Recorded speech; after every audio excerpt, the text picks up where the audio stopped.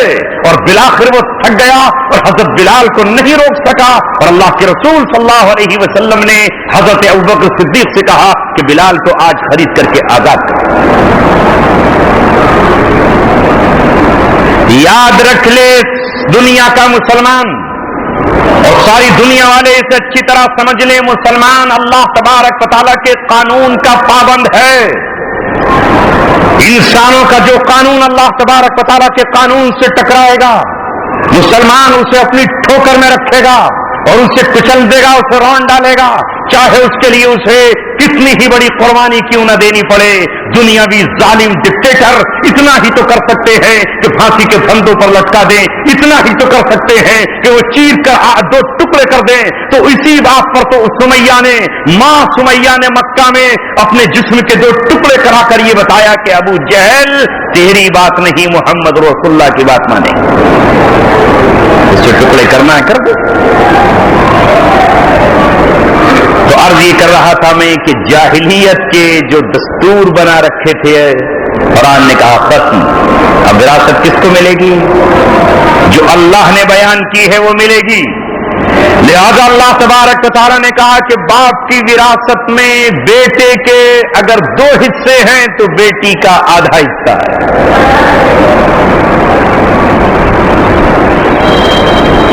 بیوی کا بھی مرنے والی شوہر کی وراثت میں بیوی کا بھی حصہ، بیٹی کا بھی، بیوی کا بھی، بیٹوں کا بھی، اور تفصیلات علم کی کتابوں میں رکھی ہوئی ہیں۔ لیکن اب بتائیے آج جاہلیت کے قانون پر چلتے ہوئے کیا مسلمان اسی پرانے دور کو نہیں رائج کر رہا ہے؟ بیٹوں میں وراثت بڑھ جاتی ہے اور بیٹیاں محروم ہو جاتی ہیں، وہ ویسے ہی کمزور ہیں، ویسے ہی ان پر لان تان ہے، انہیں کہاں دیا جاتا ہے، انہیں محروم کر دیا جاتا ہے۔ کیا اس حق کو روکنے کو کوئی غصب سمجھتا ہے؟ کیا اس کو کوئی ڈاکہ سمجھتا ہے؟ کیا بہن کے حق کے کھا لینے کو بھائی یہ سمجھتا ہے کہ اس نے اس کی رضامندی کے بغیر کھایا ہے؟ کہیں کہیں تو بہن بہت کمزور ہوتی ہے، کہیں کہیں بہن پریشان حال ہوتی ہے، وہ جھونپڑی اور پھوس کے چھپروں میں رہتی ہے، وہ کرائے کے مکانات میں رہتی ہے، اور بھائی غصب کیے ہوئے ہیں، کیسے دے سکتے ہیں اس کو؟ عورت کا حق کہاں ہے؟ تو کیا ہم نے اپنا قانون رائج کیا یا اللہ تبارک و تعالیٰ کا؟ اب ظاہر ہے لوگ کہتے ہیں کہ لینے والا کون ہے؟ حکومت ہو تو لے۔ حکومت نے اب یہ قانون بنا دیا ہے کہ جس بیٹی کا نکاح نہیں ہوا ہے اس کا بھی حق آ جائے گا۔ اب حکومت بنا رہی ہے تو دے رہے ہیں، اس کا نام آ گیا، فرض میں چڑھ گیا۔ یہی تو وجہ ہے کہ پوری دنیا میں یہ باطل نظام اللہ تبارک و تعالیٰ کے نظام کو نہیں آنے دینا چاہتے۔ وہ نظام آ گیا تو بیٹیوں کو حق ملے گا، وہ نظام آ گیا تو یتیموں کو حق ملے گا، وہ نظام آ گیا تو بوڑھوں کو ان کا حق ملے گا، وہ نظام آ گیا تو سماج اور معاشرہ برائیوں سے پاک کر دیا جائے گا۔ اسی کی زمانے میں کل بھی کشمکش تھی اور آج بھی کشمکش ہے، مگر اے مسلمانوں یاد رکھو اگر وہ نظام نہ بھی آئے تو کیا اللہ تبارک و تعالیٰ کی عدالت سے ہم بچ جائیں گے؟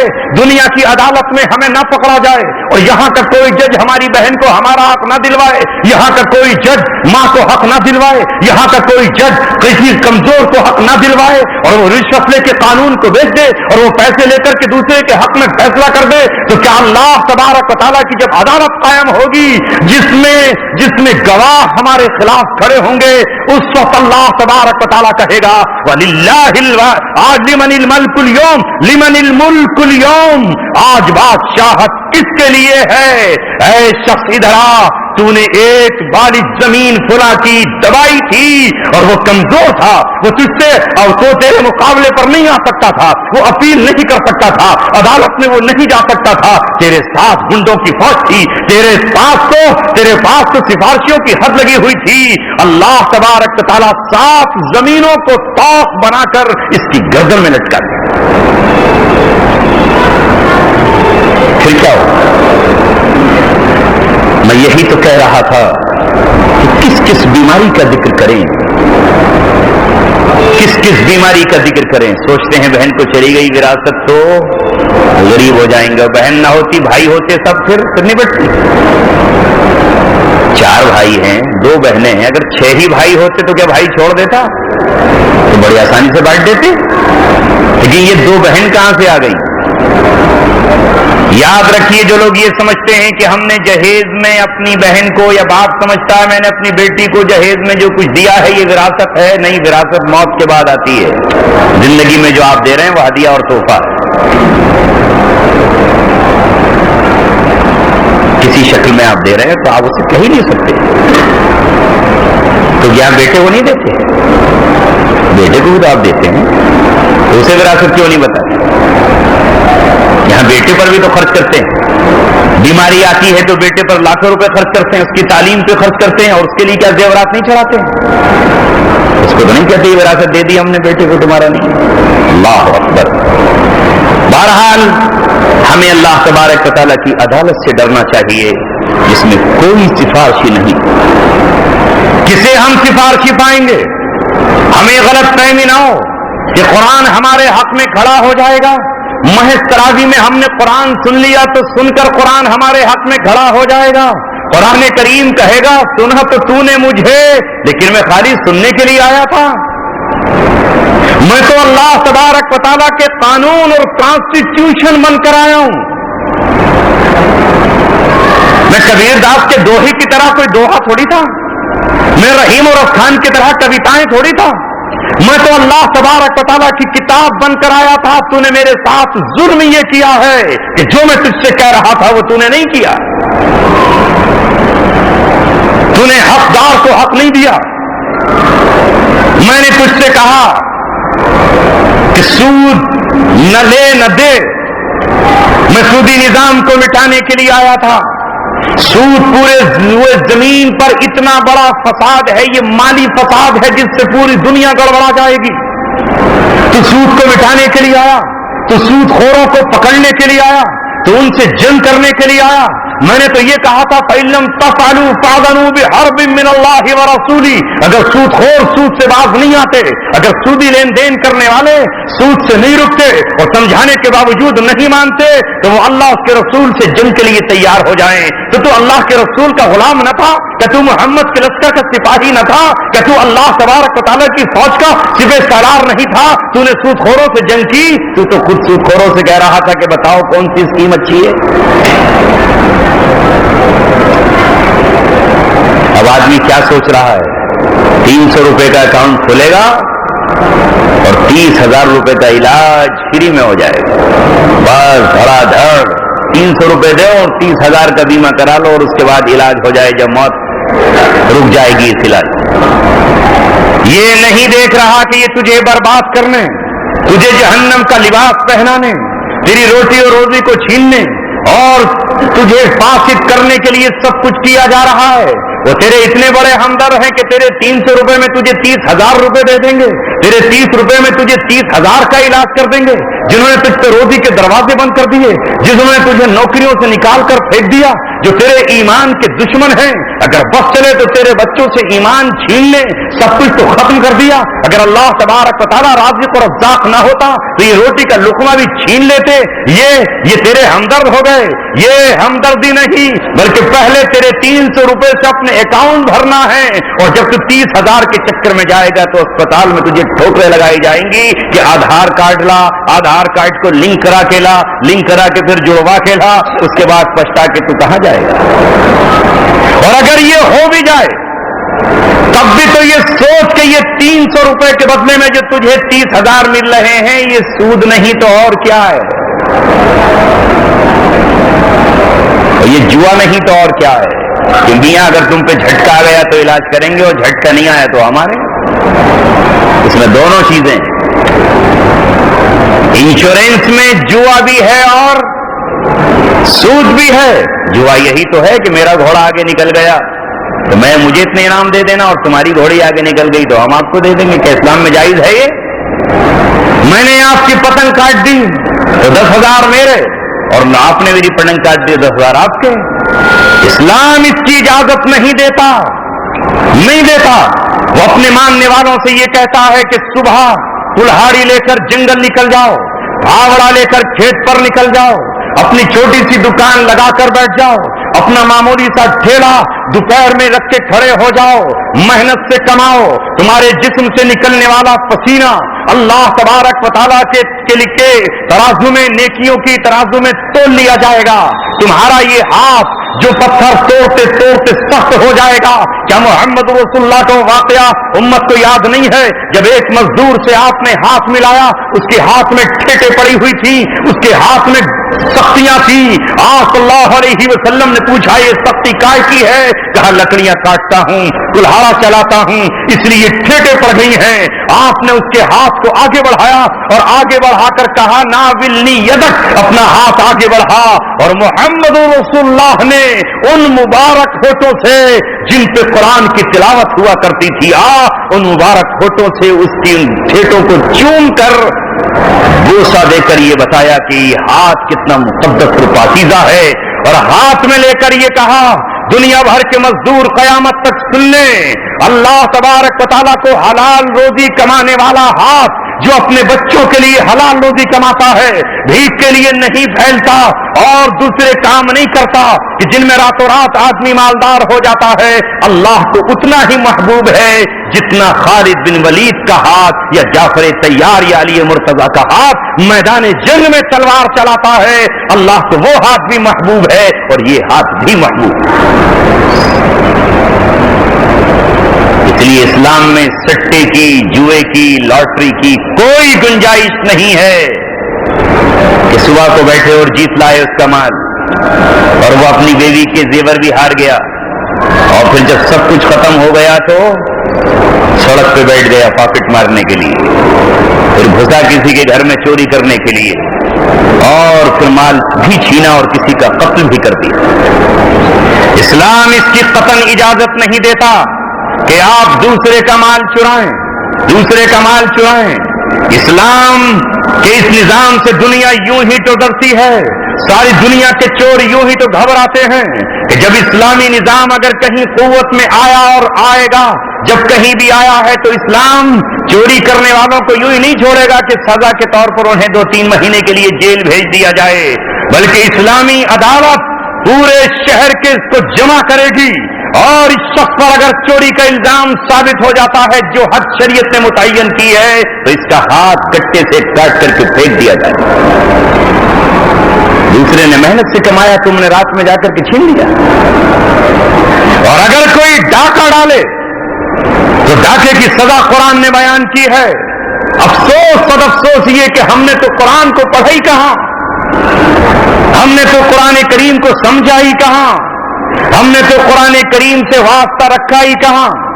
قرآن جس نظام کو لے کر آیا ہے وہ زمانے میں کسی برائی کو پنپنے نہیں دیتا، اور اس کے لیے کہتا ہے کہ ایک جماعت ایسی تم میں ہونی چاہیے، وَلْتَكُمْ مِنْكُمْ أُمَّةٌ يَدْعُونَ إِلَى الْخَيْرِ يَأْمُرُونَ بِالْمَعْرُوفِ وَيَنْهَوْنَ عَنِ الْمُنكَرِ. تم میں ایک ایسا گروہ ہو جس کے پاس اتنی قوت اور طاقت ہو، جس کے پاس اتنی حیثیت ہو کہ وہ برائیوں کو مٹا رہا ہو اور اچھائیوں کو پھیلا رہا ہو، آرڈر اچھائیوں کا جاری ہو رہا ہو اور برائیوں کے مٹانے کے فرمان جاری ہو رہے ہیں. اللہ اکبر. معاشرہ ہمارا کہاں سے کہاں پہنچ گیا. عورتوں کو دیکھیے تو بے پردگی کا یہ عالم ہے کہ یہود و نصارہ اور مشرکین کی عورتیں بھی ہماری بے پردگی کو دیکھ کے آج شرما رہے ہیں. کون حیا کی دعوت دے؟ دعوت زبان سے بھی دی جاتی ہے اور عمل سے بھی. ایک مسلمان بہن اگر پردے کے ساتھ نکلے, گھونگھٹ ڈال کر نکلے, اپنا چہرہ چھپا کر نکلے, کسی ضرورت سے نکلے, اول تو عورت کے لیے بنا ضرورت نکلنا جائز ہی نہیں ہے, لیکن اگر وہ ضرورت سے نکلے تیمارداری کے لیے, کسی بیمار کو دیکھنے کے لیے یا کسی خوشی کی تقریب میں جانے کے لیے, جب وہ برقعے اور پردے کے ساتھ نکلے گی تو ہزاروں سینکڑوں کو دعوت دے گی. یہ ہے دین اسلام جس میں ایک بہن پر کسی کی غلط نگاہ نہ پڑے. یہ ہے وہ شریف زادی جس کی نگاہ کسی کو نہیں سکتی. یہ ہے وہ محمد رسول اللہ کی بیٹی اور آپ کی فرما بردار. یہ ہے نظام اسلام کہ کس طرح یہ قیمتی شے جا رہی ہے جسے نہ کوئی دیکھ سکتا ہے, نہ کوئی چھو سکتا ہے, نہ کوئی ٹچ کر سکتا ہے. مگر آج مسلمانوں ٹٹولے ہم اپنے آپ کو کہ ہم پردے کی دعوت کیسے دیں گے جب ہم بے پردی کی عالم میں سب سے آگے نظر آ رہے ہیں. اللہ اکبر. ایسا نہیں ہے. صحابہ کے پاس جب قرآن آیا تھا تو انہوں نے اپنی چیزوں کو چھوڑا تھا. ہم تو جن پہ قائم تھے ان سے چھوڑایا کہاں جا رہا ہے, ان پہ باقی رہنا ہے. غور کرو, قرآن جب آیا صحابہ کے پاس تو وہ بے پردگی کا دور تھا. جب قرآن کریم نے یہ کہا وَلَا تَبَرُّجْنَ تَبَرُّجَ الْجَاهِلِيَّةِ الْأُولَى, جاہلیت کی طرح عورتیں نہ نکلیں. جس طرح وہ اپنے دوپٹے سینوں پر نہ ڈالتی تھی اور اپنے چہروں پر نہیں رکھتی تھی اور اپنے بناؤ سنگار کو دکھایا کرتی تھی, قرآن کریم کی جب یہ آیت آئی تو ہر عورت نے اپنے آپ کو ڈھانپ لیا. جب محمد رسول اللہ پر اس آیت کا نزول ہوا, یا ایھا النبی قل لازواجک وبناتک ونساء المؤمنین یدنین علیہن من جلابیبہن, مومن عورتوں سے, اپنی بیٹیوں سے اور اپنی بیویوں سے کہہ دیجئے کہ آج کے بعد وہ چادر سے اپنے آپ کو لپیٹ کر نکلے. تو حضرت عائشہ فرماتی ہیں رب دو جہاں کی قسم, یہ آیت جس حال میں پہنچی اس حال میں اس نے اس آیت پہ عمل کر لیا. اگر یہ آیت ہمارے گھروں میں کسی کے پاس پہنچی تو اسی وقت ہم نے اپنے دوپٹے سے اپنے سینے کو چھپا لیا. اور اگر یہ آیت کھیت میں کام کرنے والی مزدور عورتوں کے پاس پہنچی جن کے دوپٹے ان کی کمر سے بندھے ہوئے تھے, انہوں نے اپنے پٹے کھولے اور اپنے آپ کو اس آیت پہ عمل کرتے ہوئے چھپا لیا.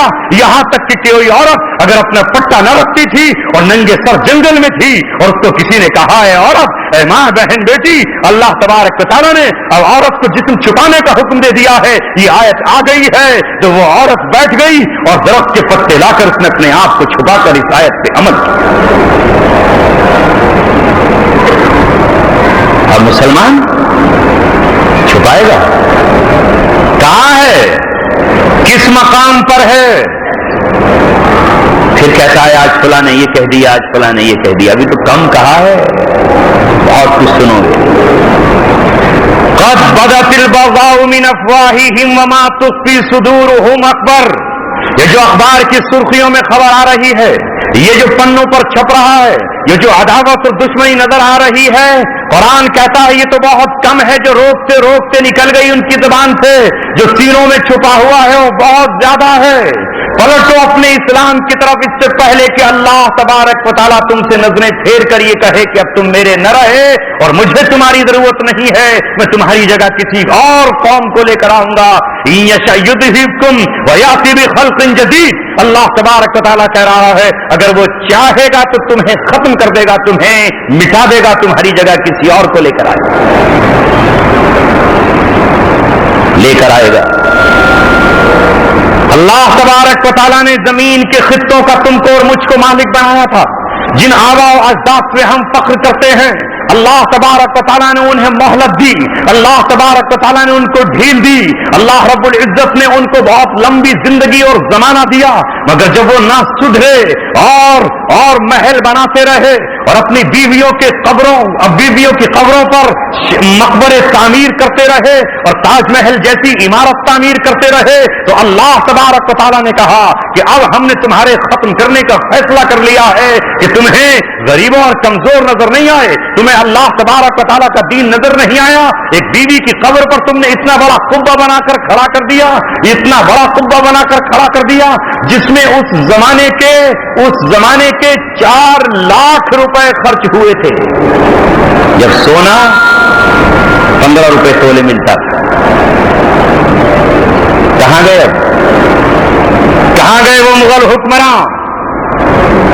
کہاں ہوا گیا ان کا تخت و تاج؟ کیا ہو رہا ہے آج ان کے قلعوں میں؟ آگرے کا قلعہ دیکھ کر کے روتے رہیے، دہلی کا لال قلعہ دیکھ کر روتے رہیے، مساجد کو دیکھ کر کے روتے رہیے۔ اللہ تبارک و تعالیٰ کی طرف سے جب فیصلے ہو جاتے ہیں تو پھر قومیں توبہ کرتی ہیں تو اللہ توبہ بھی قبول نہیں کرتا، پھر آنسو گرتے ہیں تو اللہ تبارک و تعالیٰ کو آنسوؤں کی بھی کوئی پرواہ نہیں ہوتی۔ اگر آپ کے سامنے آپ کا غلام کوئی نافرمانی کرے، آپ کا خادم کوئی نافرمانی کرے، آپ کا بچہ کوئی ناشکری کرے تو پھر آپ اس کے آنسوؤں پر نہیں پگھلتے۔ آپ کی بیوی آپ کا حکم توڑتی ہو اور آپ اس کو سمجھا رہے ہو اور وہ نہ مانے تو پھر آپ اس پر اتنا غصہ کرتے ہیں کہ وہ روتے روتے تھک جاتی ہے، مگر آپ اسے معاف کرنے کے لیے تیار نہیں ہوتے۔ اللہ تبارک و تعالیٰ کی طرف سے اسی طرح قوموں کو، نوجوانوں مہلت دی جاتی ہے، اور پھر جب وہ لوگ نہیں سدھرتے تو پھر اللہ تبارک و تعالیٰ آنسوؤں کو بھی پرواہ نہیں کرتا، پھر اس امت کا خون بہایا جاتا ہے، پھر خون کے پرنالے بہتے ہیں، تب کہیں جا کے اللہ تبارک و تعالیٰ کا جوش اور غضب ٹھنڈا ہوتا ہے۔ وقت ہے کہ ہم برائیوں سے باز آ جائیں۔ مؤذن پکارے تو نوجوانوں مسجدوں میں آ جاؤ، رب کے سامنے پیشانی جھکاؤ، کہیں ایسا نہ ہو کہ رب کے سامنے پیشانی نہ جھکاؤ تو پھر دنیا کی باطل طاقتیں آپ کو کہیں کہ کس تاریخ کو آپ کے بچوں کو سورج کے سامنے پیشانی جھکانی ہے، اور تم کہو کہ ہاں بیٹے جھکا دینا کوئی بات نہیں، مجبور ہیں، کیا ہوگا؟ ایک ٹریلر ہے، ٹریلر، ہلکی سی جھلک ہے، آنے والے مراحل بہت سخت ہیں۔ ہاں اگر ہم نے سچی پکی اللہ تبارک و تعالیٰ سے توبہ کر لی، جیسی توبہ حضرت یونس علیہ السلام کی قوم نے کی، یونس علیہ السلام تو کہہ کر چلے گئے کہ تم پر عذاب الہی آ کر رہے گا، مگر ابھی اللہ تبارک و تعالیٰ کی طرف سے اس قوم کو مہلت تھی۔ یونس علیہ السلام تو سمندر میں مچھلی کے پیٹ میں رہے اور یہ قوم سمجھ گئی کہ اللہ کا سچا نبی تھا، جو کہا ہے اس نے عذاب الہی آ کر رہے گا، اس لیے پوری قوم نے سچی پکی توبہ کر لی، ایسی گریہ وزاری کی، ایسی آہوزاری کی، ایسی آہو فغاں کی، اللہ کی ایسی فریاد رسی کی کہ اللہ تبارک و تعالیٰ نے اس قوم کی توبہ قبول کر لی اور عذاب اس قوم پر نہیں بھیجا، اس قوم کو ایمان سے سرفراز فرمایا اور یونس علیہ السلام کو مچھلی کے پیٹ سے نکال کر کہا جائیے آپ کی قوم آپ کے استقبال کے لیے بیٹھی ہے۔ ہم تو محمد رسول اللہ کی امت ہیں۔ موت کے جھٹکے سے پہلے، مغرب میں سورج کے نمودار ہونے سے پہلے، قرآن کے زمین سے اٹھائے جانے سے پہلے ہم سب کے لیے توبہ کا دروازہ کھلا ہے۔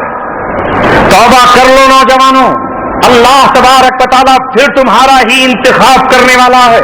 اللہ تبارک و تعالیٰ کو اپنے محبوب سے محبت ہے، محبوب کے صدقے میں تم سے محبت ہے۔ اللہ تبارک و تعالیٰ نے آپ کو اپنے محبوب کا امتی یوں ہی نہیں بنایا، اس دور میں اللہ تبارک و تعالیٰ نے آپ کو بھیج کر وہ منصب دینا چاہا ہے۔ اللہ تبارک و تعالیٰ نے جو اللہ رب العزت پچھلی قوموں کو بھی نہیں دیا، اس نے آپ کو وہ کام کرنا ہے جو انبیاء کرام نے فرائض انجام دیے۔ ہمیں کیا کرنا؟ ہمیں صرف رکنا ہے۔ صحابہ تو یا اس زمانے کے جو لوگ تھے وہ شراب کے عادی تھے۔ اے نوجوانوں، آج کتنی شراب آپ کو مل جائے گی؟ 2 3 4 5 سب نام ہوں گے۔ وہ 250 قسم کی شراب پیا کرتے تھے۔ کتنی؟ 250 نام عربوں کے یہاں شراب کے تھے۔ ابھی تک تو اتنے بنانے والے بھی پیدا نہیں ہوئے، مگر جب قرآن مقدس آیا تو انہوں نے اسے اللہ تبارک و تعالیٰ کی کتاب سمجھ کر احکم الحاکمین کا حکم مانا۔ ہم احکم الحاکمین کا حکم نہیں مانتے، مکھ منتری کا حکم مانتے ہیں، وزیر اعظم کا حکم مانتے ہیں کہ وزیر اعظم صاحب نے قانون بنا دیا ہے وہ تو لازمی ہے، اور اللہ نے جو بنایا ہے، جو احکم الحاکمین نے بنایا ہے، ان کا قانون توڑ دو تو یہ پکڑ پہ بھی قادر نہیں، مگر اس کا قانون رات کے اندھیرے میں توڑو یا دن کے اجالے میں توڑو، جلوتوں میں توڑو یا خلوت میں، وہ اللہ تبارک و تعالیٰ حساب لے کر رہے گا۔ اس سے نہیں ڈرتے اللہ تبارک و تعالیٰ سے کہ اللہ کا قانون توڑتے وقت ہمیں کتنا ڈر لگنا چاہیے؟ ریڈ لائٹ توڑتے ہوئے تو ڈر لگتا ہے، اب چالان گھر پہ آ جائے گا۔ ایکسپریس وے پر 100 سے اوپر کی سپیڈ مت چلانا، کیمرے لگے ہوئے، تو ان کیمروں کا تو ڈر ہے، چالان گھر آ جائے گا۔ اور یہ جو اللہ تبارک و تعالیٰ کے کیمرے لگے ہوئے فرشتوں کے، یہ کل قیامت میں نہیں بتائیں گے کہ تو رات کے اندھیروں میں کیا کر رہا تھا، تو باپ سے چھپ کے کیا کر رہا تھا، تو ماں سے چھپ کے کیا کر رہا تھا، یہ نہیں بتائیں گے۔ بتائیں گے اللہ تبارک و تعالیٰ اس دن کہہ دے گا وَامْتَازُوا الْيَوْمَ أَيُّهَا الْمُجْرِمُونَ، اے مجرموں الگ الگ ہو جاؤ، آج نیکوں میں تمہارا کوئی شمار نہیں ہے۔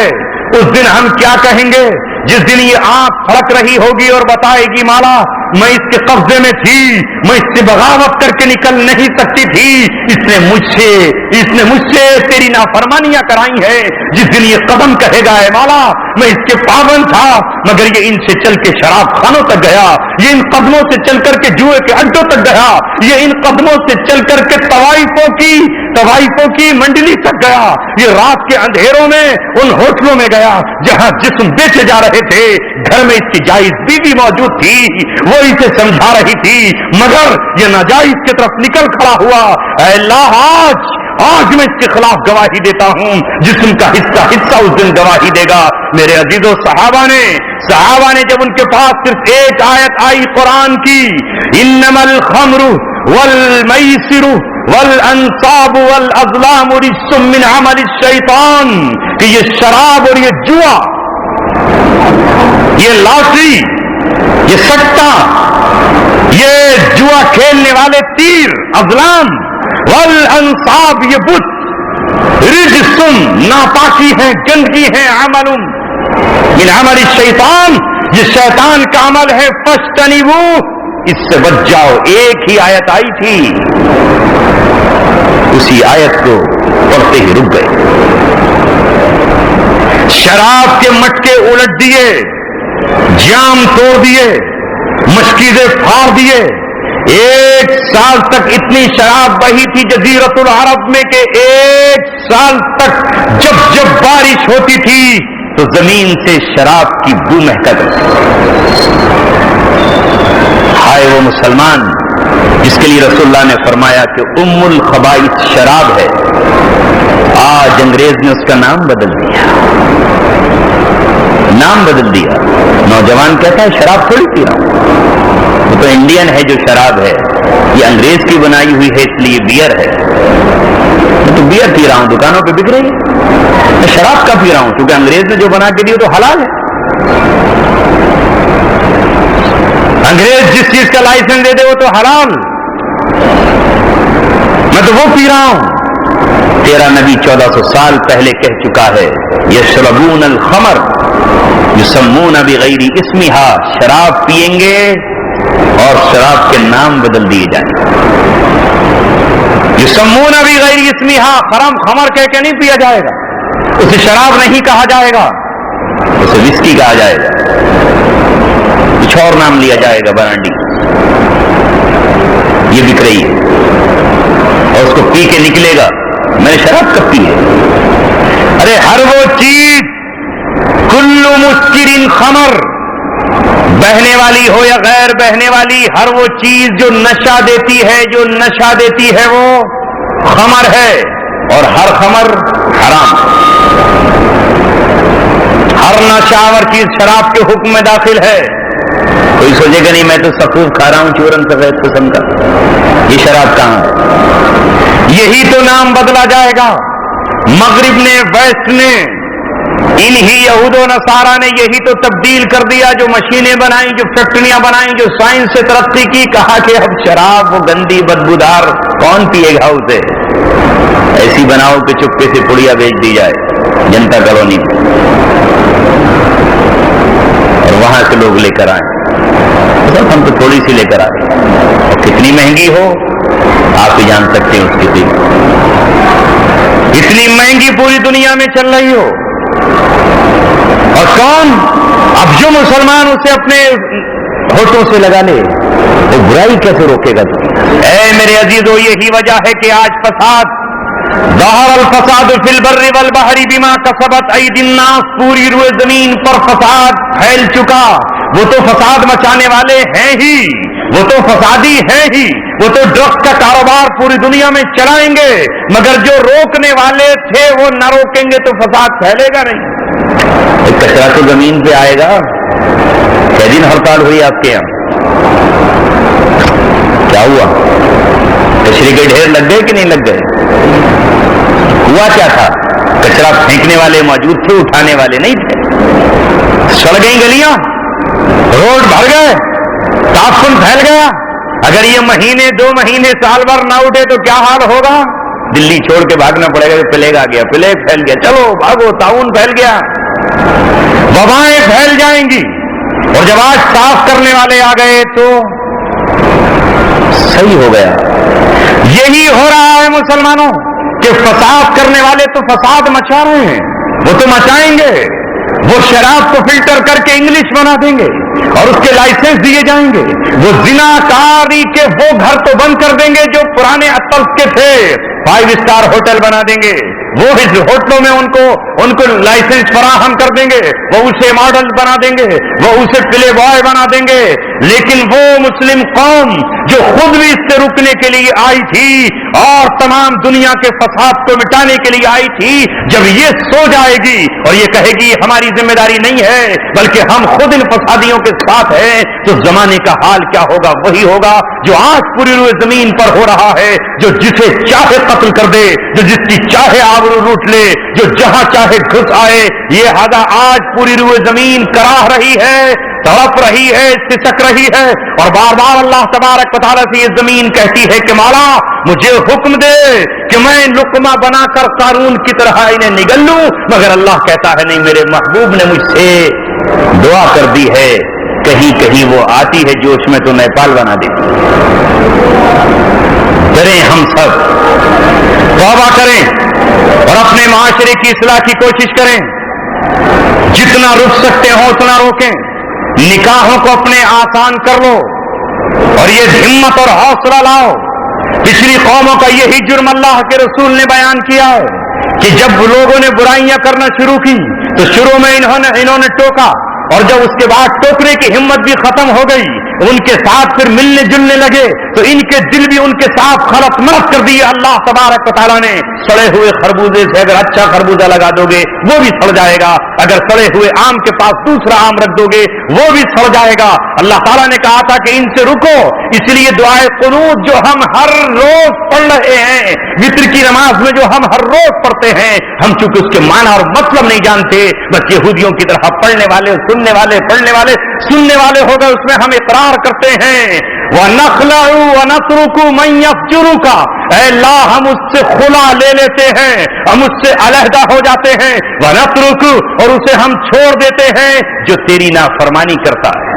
اللہ اکبر، نماز میں اسے پڑھنا واجب ہے، بھول جاتے ہیں تو سجدہ سہو کرتے ہیں، اور جب باہر نکلتے ہیں تو بیوی کہتی ہے نہیں بھائیے نے ناچنے گانے والی کچھ بلائی ہیں شادی کے موقع پر، ماموں لے کے آ رہا ہے بینڈ باجا بھانجے کی بارات میں، تو باہر اس کو تو راضی رکھنا ہی پڑے گا کیونکہ آپ کا سالہ ہوتا ہے، پھر آپ کو بھات کہاں سے ملے گا؟ سوچتا اللہ تبارک و تعالیٰ تو نعوذ باللہ معطل ہو گیا یہودیوں کی طرح، اللہ تو بھات دے گا نہیں، لہذا یہ سالے صاحب بھی بھات دیں گے، ٹھیک ہے کوئی بات نہیں، میں ذرا تھوڑی دیر کے لیے الگ ہو جاؤں گا آپ سے۔ اگر یہ جرت کر لیں ہمارے وہ دیندار کہ جس کے یہاں کھلم کھلا، چھپے ہوئے کہ تو ہم ذمہ دار نہیں ہیں وہ تو اللہ جانے، لیکن جس کے یہاں کھلم کھلا اعلان اللہ تبارک و تعالیٰ کے احکامات کی دھجیاں اڑائی جا رہی ہوں، ہم یہ کہیں کہ جہاں خدا کے فرمان کھلے عام توڑے جا رہے ہوں، جہاں بے حیائی موجود ہو رہی ہو اور تو ڈنکے کی چوٹ وہ کام کر رہا ہو جو آج مشرک کرتے ہوئے بھی شرماتا ہو، اس نے بھی ان برائیوں کو کم از کم ان کے سنجیدہ لوگوں نے چھوڑ دیا ہو، تو میں ہرگز تیرے نہ نکاح میں نہ تیری ختنہ میں نہ تیرے عقیقے میں شریک ہوں گا، میں تجھ سے 1000 بار روٹھوں یہ مجھے گوارا ہے، مگر میں اپنے محمد اور اپنے اللہ سے روٹھ نہیں چاہتا۔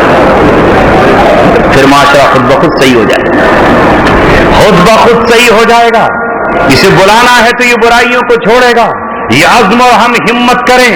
اور ساتھیوں، اخیر میں آپ سے مجھے یہ اپیل کرنی ہے کہ آج کوئی اکیلا مل کر اتنے بڑے طوفان کا مقابلہ نہیں کر سکتا. اتنی بڑی رات سے کوئی اکیلا چراغ مقابلہ نہیں کر سکتا. اتنے بڑے ہال کو آپ نے روشن کرنے کے لیے کتنی لائٹیں جلائی ہیں؟ کئی جلانا پڑی. اگر ایک موم بتی جلاتے تو اندھیرا ہوتا. اتنے بڑے ہال کو ٹھنڈا کرنے کے لیے آپ نے کتنے پنکھے چلائے؟ اگر ایک پنکھا چلائیں آپ تو کیا حال ہوتا آپ کی گرمی کا. اسی طرح اس وقت روئے زمین پر چونکہ نبی پاک صلی اللہ علیہ وسلم کے دور کو بہت لمبا زمانہ ہو گیا، حکومت مسلمانوں کی ختم ہو گئی، قرآن کریم طاقوں میں سجا کر ہم نے اتنی اونچائی پر رکھ دیا ہے کہ اسے اٹھانے کے لیے بھی ہمیں سیڑھی لگانا پڑتی ہے. جلدی سے ہاتھ میں نہ آئے. بلندی پر تو رکھا جائے گا مگر اتنی بلندی پر تو ہو کہ ہم اسے اٹھا کے پڑھ لیں. تو زمانے میں اس وقت کوئی اکیلا فرد یا کوئی اکیلی جماعت یا کوئی اکیلا شخص پورے طوفان سے نہیں لڑ سکتا. ایک ایک مسلمان کو اور مسلمانوں کی ہر جماعت کو، ہر طبقے کو، چھوٹے کو، بڑے کو، مرد کو، عورت کو، جوانوں کو، خطیبوں کو، ادیبوں کو، اماموں کو، مقتدیوں کو، مؤذنوں کو، عالموں کو، فاضلوں کو، ان کے ڈاکٹروں کو، وکیلوں کو، انجینئروں کو، ہر طبقے کو اکٹھا ہونا پڑے گا اور اپنے استر پر برائی کو روکنے کی کوشش کرنا ہوگی. تب کہیں جا کر کے یہ سیلاب رکے گا، تب کہیں جا کر کے بند بندے گا، تب کہیں جا کر کے ہمارے گھر محفوظ ہوں گے. کوئی یہ سمجھے کہ اکیلا فرد ہی ایسا کر لے گا، ہرگز نہیں کر سکتا ہے. اس لیے کہ ہم بہت محدود ہیں، بہت مختصر ہیں. سب کے سب اپنی جگہ پر محنت کرتے رہیں. بوڑھے اپنی جگہ محنت کریں، جوان اپنی جگہ محنت کریں، ائمہ اپنی جگہ محنت کریں، مقتدی اپنی جگہ پر محنت کریں، حافظ قرآن اپنی جگہ محنت کریں، تاجر اپنی جگہ محنت کریں. تب اللہ تبارک و تعالیٰ سب کی قربانیوں کو قبول کر کے اس زمانے کو انقلاب سے برپا کر دے گا. قاری صاحب نے جو آیات پڑھی تھی بہت ہی عمدہ انتخاب تھا ان کا آج قرآن کی آیات کے سلسلے میں. انہوں نے قرآن مقدس کی آیت پڑھ کر ہم کو اللہ کا پیغام سنایا تھا جو 1450 برس پہلے آیا. وَاعْتَصِمُوا بِحَبْلِ اللَّهِ جَمِيعًا وَلَا تَفَرَّقُوا. اللہ تبارک و تعالیٰ کی رسی کو مضبوطی سے پکڑ لو اور فرقے فرقے مت بٹو. وَاعْتَصِمُوا بِحَبْلِ اللَّهِ جَمِيعًا. اکٹھے ہو کر اللہ کی رسی کو پکڑ لو. اللہ کی رسی کیا ہے؟ قرآن. هو القرآن. الگ الگ نہیں، اکٹھے ہو کر جميعا کہا اللہ تبارک و تعالیٰ نے. ولا تفرقوا. اسلام فرقوں کی اجازت نہیں دیتا. پوری روئے زمین کے مسلمانوں کا کلمہ ایک ہے، سیاہ اور سفید، عرب اور عجم، لا الہ الا اللہ محمد الرسول اللہ. یہ نہیں ہے کہ اجمیوں کا الگ اور عربیوں کا الگ. ساری روئے زمین کے مسلمانوں کے لیے کوئی بھی ہو ایک ہی قبلہ ہے خانہ کعبہ، دوسرا کوئی قبلہ نہیں ہے. اور تمام کے لیے محمد رسول اللہ کی ذات ہی منظور نظر، محبوب، معشوق ہے. کوئی اور لیڈر رہنما نہیں. جو رہنما ان کی چوکھٹ پہ سر جھکائے وہی قابل قبول ہے، اور جو ان کے حکم سے بغاوت کرے اس کی کوئی حیثیت نہیں. ایک ہی کتاب کے لیے اللہ تبارک و تعالیٰ نے کہا اور وہ ہے قرآن. قرآن کے سوا کچھ نہیں. اسی لیے قرآن نے کہا کہ اکٹھے ہو کر اللہ تبارک و تعالیٰ کی رسی کو پکڑ لو. اور اللہ تبارک و تعالیٰ نے کہا ارے یاد کرو اللہ تبارک و تعالیٰ کی اس نعمت کو. اذ کنتم اعداء فالف بین قلوبکم فاصبحتم بنعمتہ اخوانا. کہ جب تم آپس میں بھائی بھائی نہیں بلکہ آپس میں دشمن تھے، تم ایک دوسرے کی گردنیں مارتے تھے. قبیلہ حوازن دوسرے قبیلے کا دشمن تھا، بنو امیہ بنو ہاشم سے لڑتا تھا، اور خزرج کی گردنیں مارتے تھے اور خزرج اوس کی گردنیں مارتے تھے. آج اس قبیلے کے گھروں کو آگ لگا دی گئی، آج اس قبیلے کے گھروں کو آگ لگا دی گئی. آج اس کا باپ مار دیا گیا تو بچے یتیم ہو گئے. آج اس کے دادا کا سر قلم کر دیا گیا. تو آج عورتیں چیخ رہی ہیں اور بلک رہی ہیں. وہاں یہی ہوتا تھا کہ حج کرنے کے لیے بھی جاتے تھے تو عرفات میں نہیں جاتے تھے, مزدلفہ میں ٹھہر کر جب رکتے تھے تو جانتے ہو کیا کرتے تھے, اپنے باپ دادا کی تعریفیں کیا کرتے تھے کہ میرا باپ اتنا بہادر تھا, وہ کہتا میرا دادا اتنا بہادر تھا, وہ کہتا کہ میرے ماموں نے تو یہ کیا تھا, وہ کہتا تھا کہ ہم نے جنگوں میں تمہارا یہ حال کر دیا ہے. پھر آتے آتے عورتوں پر آ جاتے تھے, وہ ان کی عورتوں کی توہین کرتا, وہ اس کی بہن بیٹی کی توہین کرتا. لوگ کرائے پر شاعر رکھا کرتے تھے, ان کو ہدیوں اور تحفوں سے نوازا کرتے تھے. ایک شاعر دوسرے شاعر قبیلے کی توہین کیا کرتا, وہ اس کا جواب دیتا حج کر کے لوٹے ہیں کہ وہی تلواریں اور نیام سے باہر نکل. اللہ تبارک و تعالیٰ نے کہا, پہلی بات تو یہ کہی کہ یہ جو تم نے اپنے آپ کو بڑا اور چھوٹا بنا رکھا ہے, ختم. پوری امت کا حج, ان کے نبی محمد رسول اللہ سے لے کر ان کے خلافہ تک, ان کے وزیروں سے لے کر کے آخری مسلمان تک, جب تک حج رہے گا, جب تک کعبہ منہدم نہیں ہوگا, جب تک اللہ کے حکم سے اس کا طواف جاری رہے گا, تب تک کسی کا حج اس وقت تک نہیں ہوگا جب تک وہ عرفات میں نہیں پہنچ جائے. اور عرفات حدود حرم سے باہر ہے. قریش مکہ جو کعبے کے متولی تھے وہ یہ کہا کرتے تھے کہ ہم بہت اعلیٰ اور افضل ہیں, ہم عرفات میں نہیں جائیں گے, عرفات حرم سے باہر ہے. اللہ تبارک و تعالیٰ نے کیا کہا, ثم افیضوا من حیث افاض الناس, تمہیں بھی وہیں جانا پڑے گا جہاں سارے لوگ حج کرنے کے لیے جا رہے ہیں.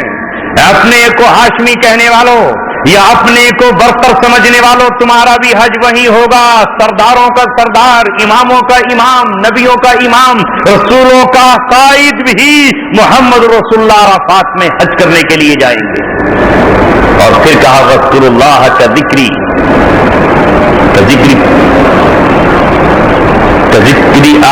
ذکرکم آباءکم او اشد ذکرا, جہاں اپنے باپ دادا کا ذکر کیا کرتے تھے اب وہاں اللہ تبارک و تعالیٰ کا ذکر کرو. ختم. اللہ تبارک و تعالیٰ کی بڑائی بیان کرو, اللہ تبارک و تعالیٰ کی کبریائی بیان کرو, اللہ کی حمد و ثنا کے نغمے اور ترانے گاؤ. یہ بھول جاؤ کہ کوئی بڑا اور چھوٹا ہے, اسی لیے کہ فرقہ تم میں کوئی نہیں ہے, سب ایک لباس میں حج کر رہے ہیں. مگر جب قومیں اللہ تبارک و تعالیٰ کی کتاب اور دین سے ہٹتی ہیں تو فرقے بن جاتے ہیں. اس لیے قرآن نے کہا وَلَا تَكُونُوا كَالَّذِينَ تَفَرَّقُوا, ان لوگوں کی طرح مت ہو جانا جنہوں نے فرقے بنا لیے, جنہوں نے اختلاف پیدا کیا. اس اختلاف اور فرقے کو اللہ تبارک و تعالیٰ نے کہیں کفر قرار دیا ہے.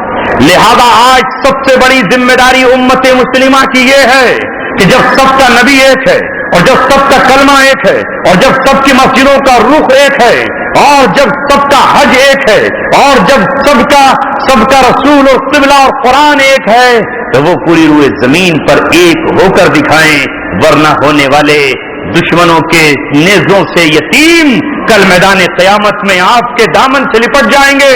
اور اللہ تبارک و تعالیٰ سے یہ کہیں گے کہ جب دشمن ہمیں قتل کر رہا تھا اور ہماری بوٹیاں بکھیری جا رہی تھی تو یہ فرقہ بندیوں میں امت کو الجھائے ہوئے تھے. جب ہمارے جسم زخموں کے لیے مرہموں کے بے تاب تھے تو یہ آپس میں ایک دوسرے کو لڑانے اور ٹکرانے کی بات کر رہے تھے, اور یہ کہتے تھے کہ نہیں میں ہی سیدھا جنت میں جاؤں گا, میرے سوا تو ہر کوئی گمراہ ہے, اور میں ہی بس دنیا کا پہلا سچا پکا مسلمان ہوں, باقی تو سب کے سب کافر ہیں. ارے دوستو, اپنے فرقے کے بڑھانے کی فکر میں مت لگو. دین اسلام غالب آ جائے, اللہ کا جھنڈا بلند ہو جائے, اللہ کا کلمہ اونچا ہو جائے, جزیرۃ العرب یہود و نصارہ کے ناپاک قدموں سے پاک ہو جائے, مسجد اقصی آزاد ہو جائے, مسجد قرطبہ میں پھر سے نمازیں ادا ہونے لگے, بابری مسجد کی دوبارہ اکٹھے ہو کر مسلمان تعمیر کر لے, دنیا سے جا کے بھیک نہ مانگے. جس طرح کل بابر نے تعمیر کی تھی اس طرح بابر کی اولادیں اتنی منظم اور قوت والی ہو کہ وہ خود اس کو تعمیر کرنا جانتی ہو, لیکن وہ جب تعمیر کر سکتی ہیں جب یہ فرقہ بندی کا بت اپنی ٹھوکروں سے توڑ ڈالیں اور سب یہ کہیں کہ یہ چھوٹے موٹے اختلافات تو صحابہ کی زندگی میں بھی تھے, مگر صحابہ نے کبھی آپس میں تلواریں نہیں چلی. کون کہہ سکتا ہے کہ صحابہ میں اختلاف نہیں ہوا؟ مگر وہ اختلاف حق کے لیے تھا. اس لیے رسول اللہ نے فرمایا اختلاف امتی رحمتن. تبھی تو 4 امام اللہ تبارک و تعالیٰ نے پیدا فرمائے اور چاروں کی فقہ کو اللہ تبارک و تعالیٰ نے عام کر دیا. اگر ایک کے یہاں ایک مسئلے میں سختی ہے تو دوسرے میں نرمی ہے، اور اگر دوسرے میں سختی ہے تو تیسرے میں نرمی ہے. اور علماء نے یہ بھی نہیں کہا کہ ہر حال میں آپ جس پر عمل کر رہے ہیں وہی. بعض مسائل ایسے آئے جس میں علماء نے مشورے کیے، میٹنگ کی اور یہ کہا کہ اس مسئلے میں فقہ حنفی میں بہت زیادہ سختی ہے تو یہاں فقہ مالکی کو بھی اختیار کیا جا سکتا ہے. اس لیے چاروں سلسلوں کو، اس لیے چاروں کو امام برحق مانا گیا. اور پوری دنیا گواہ ہے سلطنت عثمانیہ کے قائم رہنے تک خانہ کعبہ میں بھی 4 مصلے ہوا کرتے تھے اور 4 الگ الگ نمازیں ہوتی تھی. امام مالک کے ماننے والے اس طریقے پر پڑھتے تھے، امام شافعی کے ماننے والے اس انداز سے پڑھتے تھے، اور امام احمد کے ماننے والے اس طریقے پر، اور امام شافعی کے ماننے والے اس طریقے پر. مگر اب آدمی اپنے کنویں کا مینڈک بن کے سمجھتا ہے کہ بس میں ہی حق. کل میرے پاس جب میں ناگپور تھا تو ایک نوجوان کا جو انڈیا سے عمان گیا ہوا ہے ٹیلی فون آیا. آپ کی معلومات کے لیے بتا رہا ہوں کہ مولانا صاحب یہاں تو جو میں مسجد میں نماز پڑھتا ہوں تو کوئی آدمی ہاتھ ہی نہیں باندھتا، سب ہاتھ چھوڑ کے نماز پڑھتے ہیں. اب کیا کریں گے آپ؟ کہ جو لوگ لڑ رہے ہیں کہ تم نے ناف پہ باندھ لیا تو تم تو کافر ہو گئے، اور ہم نے سینے پہ باندھا ہے تو ہم سچے مسلمان. وہاں کیا کریں گے؟ عمان جاؤ اور جا کے ان کے ہاتھ بندھواؤ. تو بچہ کیا کرے؟ کوئی اور ہوتا تو کیا کہتا؟ یہ سب کے سب کافر ہیں. میں نے کہا بھائی امام مالک کے بارے میں یہ آتا ہے کہ بادشاہ وقت نے ان کے ہاتھ مونڈھوں سے شانوں سے اتروا دیے تھے اور ظاہر کے ہاتھ بند نہیں سکتے تھے، ہاتھ لٹکے ہوئے تھے. تو لوگوں نے دیکھا ان کی اتباع میں انہوں نے بھی ہاتھ چھوڑ کے نماز پڑھی. تو ممکن ہے وہ لوگ امام مالک کے ماننے والے ہوں، تم اپنے طریقے پر ہاتھ باندھ لو. اور ہاتھ باندھنا یا نہ باندھنا یا کہاں باندھنا محض مستحب ہے. یہ کفر اسلام کا مسئلہ نہیں، یہ فرض و واجب کا بھی مسئلہ نہیں. تو آپ اپنے طریقے پہ آپ پڑھ لیجئے، ان کو اپنے طریقے پر پڑھنے دیجیے. فون کٹ کر کے اس نے دوبارہ پھر فون کیا اور فون کر کے اس نے کہا کہ یہاں جو فجر کی اذان پڑھتے ہیں تو فجر کی اذان میں الصلاۃ خیر من النوم نہیں کہتے. اب میں کیا کروں؟ تو بچہ بیچارہ اس پہ علم نہیں، تو کیا نماز اور اذان ہو جائے گی؟ میں نے کہا بالکل ہو جائے گی، کیونکہ ہو سکتا ہے ان کے سامنے یہ دلیل ہو کہ حضرت عبداللہ ابن عبد ربی ہی نے جو اذان کے الفاظ بتائے تھے اس میں الصلاۃ خیر من النوم نہیں تھی. یہ تو رسول اللہ صلی اللہ علیہ وسلم رات کو تہجد پڑھ کے سو جایا کرتے تھے. حضرت بلال آپ کو آ کر کے جگاتے تھے. ایک دن آپ کی آنکھ لگی تو حضرت بلال نے آپ کو آواز سے یا آپ کو چھو کر اٹھانا مناسب نہیں سمجھا اور آپ کے پاس کھڑے ہو کر کہا الصلاۃ خیر من النوم، نماز نیند سے بہتر ہے. یہ سن کر آقا سرور دو عالم اٹھ کھڑے ہوئے اور آپ نے کہا بلال کیا ہی بہترین جملہ ہے، اسے اپنی فجر کی اذان میں شامل کر دیں. تو جن تک یہ روایت ہے انہوں نے اس پہ عمل کیا، ان کے پاس وہ روایت ہے انہوں نے اس پہ عمل کیا.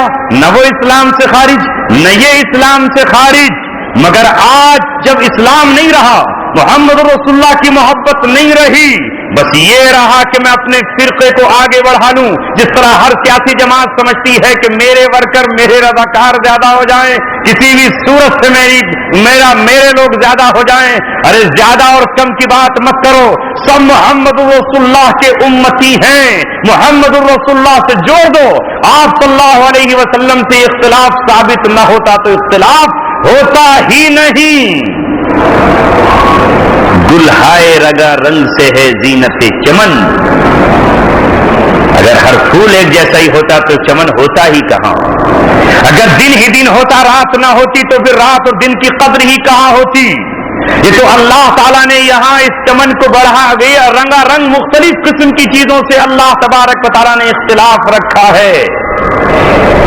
زیب اس جہاں کو ذوق اختلاف سے. ابو بکر صدیق کا مزاج کیا ہے؟ ارحم امتی بھی امتی. ابو بکر وہ سب سے زیادہ رحم دل ہیں، اس لیے بدر کے قیدیوں کے بارے میں رسول اللہ سے کہہ دیا اللہ کے رسول انہیں چھوڑ دیجئے، ان سے فدیہ لے لیجئے، انہیں معاف کر دیجئے۔ اور عمر ابن خطاب سے پوچھا تو حضرت عمر ابن خطاب نے کہا اللہ کے رسول میری آنکھوں میں خون اترا ہوا ہے، میں دیکھ رہا ہوں یہ آپ کو مٹانے آئے تھے، اگر ہم سب مل کے مقابلہ نہ کرتے اور اللہ کی خصوصی نصرت نہ آتی تو یہ آپ کو بھی قتل کرنے کا منصوبہ لے کر آئے تھے، یہ ہماری بیٹیوں کو باندیاں بنانے کا اعلان کر چکے تھے، یہ شراب کے جام لے کر آئے تھے، جب یہ آپ کے مقابلے پر آئے ہیں تو میرا مشورہ یہ ہے کہ ایک ایک کی گردن اڑا دی جائے، ان سب کو قتل کر دیا جائے اور رشتہ دار کو دے دیجئے اللہ کے رسول، بھائی بھائی کا گلا کاٹ کر دنیا کو پیغام دے دے کہ محمد کے دیوانے یہ ہے۔ عبداللہ بن رواحہ سے پوچھا گیا تو عبداللہ بن رواحہ نے کہا اللہ کے رسول میں حضرت عمر سے بھی آگے کے جذبات رکھتا ہوں، ایک وادی میں آگ کے انگارے بھڑکا دیے جائیں، لکڑیوں سے آگ کو روشن کیا جائے اور پہاڑ کی چوٹی سے ایک ایک کو گرا کے زمین پہ جلا دیا جائے۔ الگ الگ رائے آئی، رسول پاک صلی اللہ علیہ وسلم نے کہا ہے ابو بکر ہم تمہاری رائے کو مان لیتے ہیں اور ان کی رائے نہیں مانتے، اللہ نے مجھے امیر کو اختیار دیا ہے کہ میں کسی کی رائے نہ مانوں، میں خود فیصلہ کروں، لہذا اللہ کے رسول نے فیصلہ کر دیا کہ فدیہ لے کر ان کو چھوڑ دیا۔ حالانکہ فدیہ لینے کے بعد قرآن کریم کی آیت آئی، اللہ نے فرمایا کہ اگر اللہ کی طرف سے لکھی ہوئی بات نہ ہوتی جس میں ہم نے نبی کو اختیار دے دیا تھا تو اللہ تبارک و تعالیٰ کا عذاب تمہیں چھو رہتا، اور اللہ نے کہا کہ کسی نبی کے شان نہیں ہے کہ جب دشمن اس کی قید میں آ جائیں تو وہ ان کو ایسے ہی فدیہ لے کر چھوڑ دے۔ یہ آیت آتے ہی رسول اللہ تڑپ اٹھے، رونے لگے، ابوبکر صدیق بھی روئے اور بہت روئے، لیکن اس وقت حضرت عمر نے یہ نہیں کہا کہ ارے واہ آج تو دیکھو اللہ ہماری تعریف کر رہا آسمان سے اور یہ آیت ہمارے حق میں آئی، ابوبکر تم کچھ نہیں اور اپنی جماعت بنا کے بیٹھ جائے۔ نہیں، یہ صحابہ کبھی نہ زبان پر آیا نہ تانا دیا، کہا ابوبکر تمہاری رائے صحیح، رسول اللہ صلی اللہ علیہ وسلم نے قبول کی اور یہ تو ہماری اپنی رائے۔ ایک بات اور کہہ کے اس پر مت جائیے نوجوانوں، آپ ان جھگڑوں میں مت پڑیے، رسول پاک صلی اللہ علیہ وسلم ہی سے تمام احادیث فقہاء کرام نے لی ہے، وہ میں اور آپ نہیں سمجھ سکتے۔ یہ غلط پروپیگنڈا ہے کہ ہم رسول اللہ کو نہیں مانتے، ہم تو رسول پاک صلی اللہ علیہ وسلم کی حدیث اور قرآن کو مانتے ہیں، لیکن ہم اپنے علماء سے پوچھتے ہیں کہ آپ بتا دیجئے قرآن و حدیث اس ضلع میں کیا کہہ رہے ہیں، تو کیا یہ انہیں رب ماننا ہوا؟ تو قرآن کہہ رہا ہے فَاسْأَلُوا أَهْلَ الذِّكْرِ إِن كُنتُمْ لَا تَعْلَمُونَ۔ رسول پاک صلی اللہ علیہ وسلم نے غزوہ خندق سے فارغ ہونے کے بعد جب جبریل علیہ السلام نے آپ سے کہا کہ اللہ کے رسول ہم نے ہتھیار ابھی نہیں اتارے، ابھی بنو قریظہ سے قصہ تمام کرنا ہے، آپ اپنے صحابہ سے کہیے کہ وہ بہت جلد ہتھیار سجا کر بنو قریظہ کے قلعوں کی طرف نکلیں، آپ بھی تشریف لائیے، میں آگے پہنچتا ہوں۔ جلدی کی وجہ سے آپ صلی اللہ علیہ وسلم نے اعلان فرمایا لا یصلین احدکم صلاۃ العصر الا فی بنی قریظہ، تم میں کوئی بھی عصر کی نماز نہ پڑھے مگر بنو قریظہ میں نہ پڑھے، لا یصلینکم، نہ پڑھے کوئی شخص بھی نماز صلاۃ العصر، عصر کی نماز مگر بنو قریظہ میں۔ صحابہ جلدی سے تیار ہوئے اور بنو قریظہ کی طرف جب نکلے تو راستے میں عصر کا وقت تنگ ہو گیا، اور صحابہ نے فیصلہ کیا کہ اگر ہم بنو قریظہ میں پہنچتے ہیں تو نماز ہماری عصر کی قضا ہو جائے گی۔ اب یہاں صحابہ کے بھی دو گروہ ہو گئے، ایک صحابی کے گروہ نے حدیث کے لفظوں پر ظاہر پر عمل کیا اور کہا کہ ہم ہرگز نماز نہیں پڑھیں گے، چونکہ رسول اللہ نے کہا ہے کوئی تم میں سے نماز نہ پڑھے مگر بنو قریظہ میں تو قضا ہوگی، تو قضا پڑھیں گے، ہمیں بنو قریظہ ہی میں جا کے پڑھنا۔ دوسرے صحابہ نے کہا رے بھائی اللہ کے رسول کا یہ مطلب تھوڑی تھا کہ نماز نہیں پڑھنی ہے، وقت سے قضا کر دینی ہے، قرآن کہہ رہا ہے کہ اسے اپنے وقت پہ پڑھو، اپنے وقت پہ پڑھو، بلا ضرورت اسے مؤخر مت کرو۔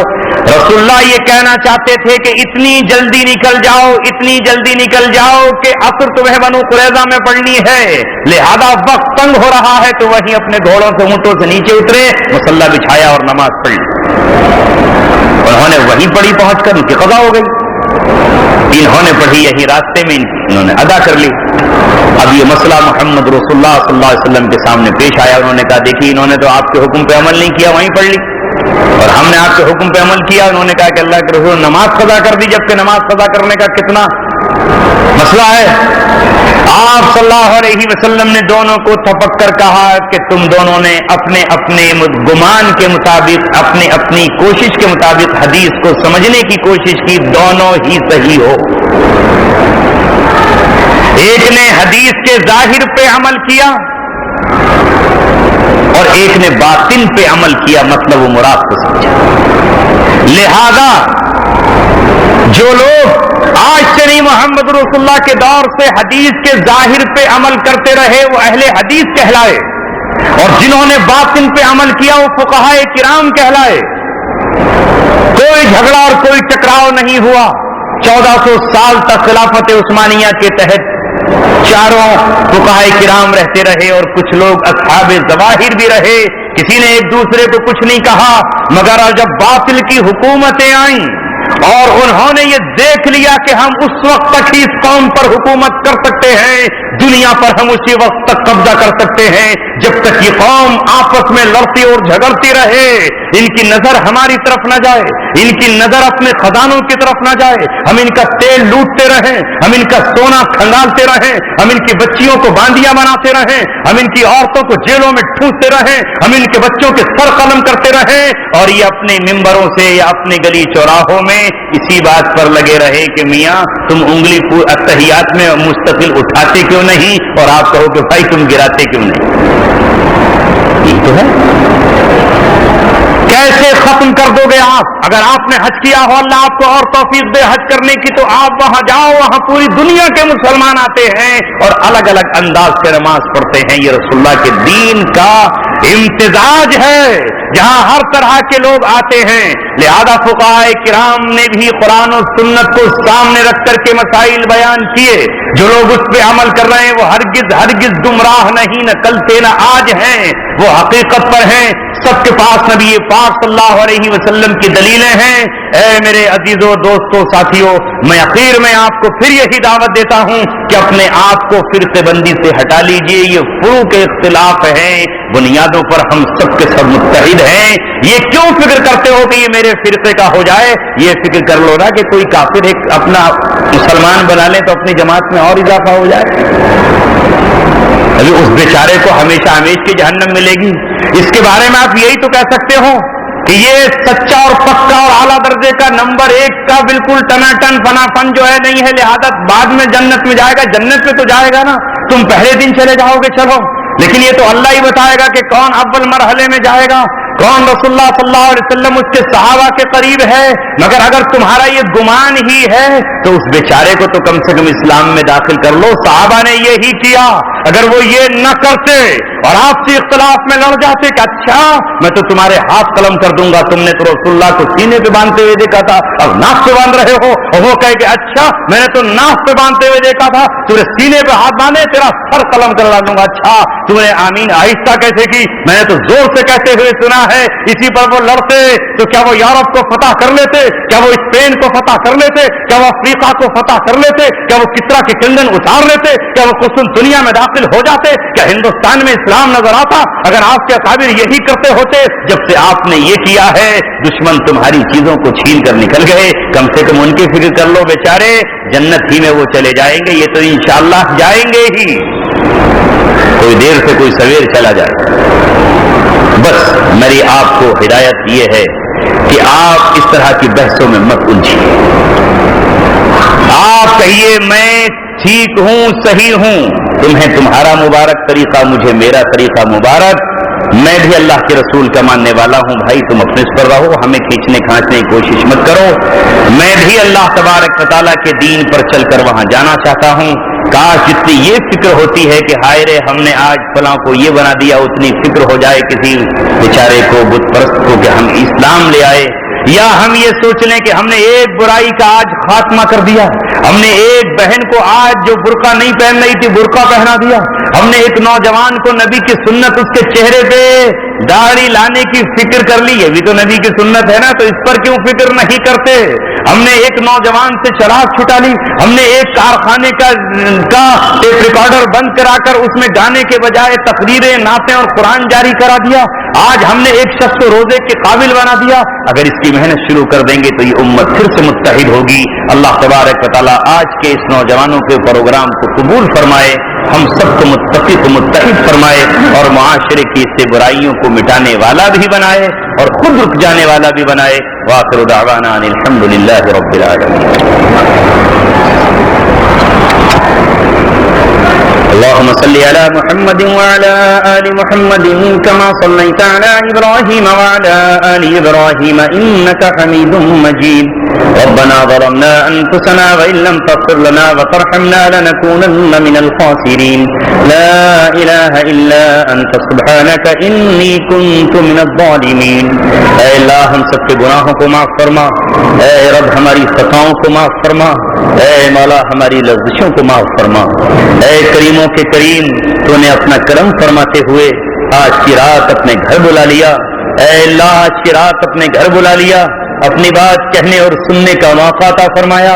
ہماری یہ شام گزر جاتی سڑک پر یا اپنے گھر میں، لیکن اے مولا تو نے اب ہمیں تڑپنے اور بلکنے کے لیے جمع کیا ہے تو ہماری آہوزاری کو سن لیجئے، اے مولا ہماری دعاؤں کو قبول فرما، ہمارے بچوں کو نیکیوں کی توفیق عطا فرما، دل تیری انگلیوں کے درمیان ہیں، اے مولا ہمارے نوجوانوں کے دلوں کو پلٹ دے، اے مولا جس طرح کفر کی طرف پلٹ رہا ہے اور اس میں شدت پر شدت آ رہی ہے، اے اللہ مسلم نوجوانوں کو اسلام کی طرف پلٹ دے اور ان میں اسلام کی شدت پیدا فرما، اسلام کی محبت پیدا فرما، اے مولا ان کے قدموں کو مسجدوں کی طرف بلا لے، پیروں میں زنجیریں ڈال کر انہیں اپنے گھر بلا لے، اے مولا اپنے گھر بلا لے، اے مولا ان کی پیشانیوں کو اپنے سامنے جھکا لے، اے ربا ہمارے نوجوانوں کو دین کے لیے قبول فرما، ان کے ہاتھوں کو اسلام کی قوت بنا دے، اے مولا ان کی جوانی کو اسلام کے لیے قبول فرما لے، اے مولا ان کی پیشانیوں کو اسلام کے لیے قبول فرما،